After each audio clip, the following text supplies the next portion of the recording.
Hello ইউটিউববাসী, আসসালামু আলাইকুম। আশা করি সবাই ভালো আছেন। আজ আমি আপনাদের সামনে উপস্থিত হয়েছি ইউটিউব বাড়ি চ্যানেলের পক্ষ থেকে। আমি মোহাম্মদ আলামিন মণ্ডল।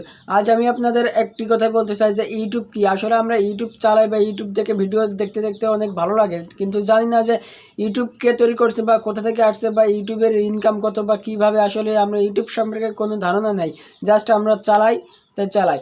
তো আজ আমি আপনাদের বলবো যে ইউটিউবের মালিককে বা ইউটিউবে কোথা থেকে আসছে। তো 2005 সালে ইউটিউব আসে। তো ইউটিউব আসার পরে ইউটিউব নিয়ে আসে তিনজন ব্যক্তি। তো এদের ভিতরে অন্যতম হলো জাভেদ করিম, তো স্টিভেন।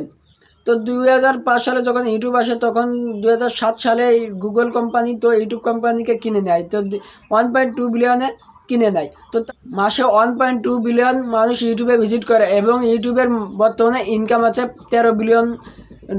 এবং ইউটিউবে বর্তমানে ইউটিউবার সংখ্যা রয়েছে 50 বিলিয়ন, যাদের মাসিক ইনকাম অনেক টাকা। তো ভিডিওটি যদি ভালো লাগে তাহলে অবশ্যই লাইক দিবেন, এবং আপনি যদি আমার চ্যানেলে প্রথম ভিউয়ার্স হয়ে থাকেন তাহলে অবশ্যই সাবস্ক্রাইব করতে ভুলবেন না এবং পাশে থাকা বেল আইকনটি অন করতে ভুলবেন না, যাতে পরবর্তীতে নতুন ভিডিও পেয়ে যান।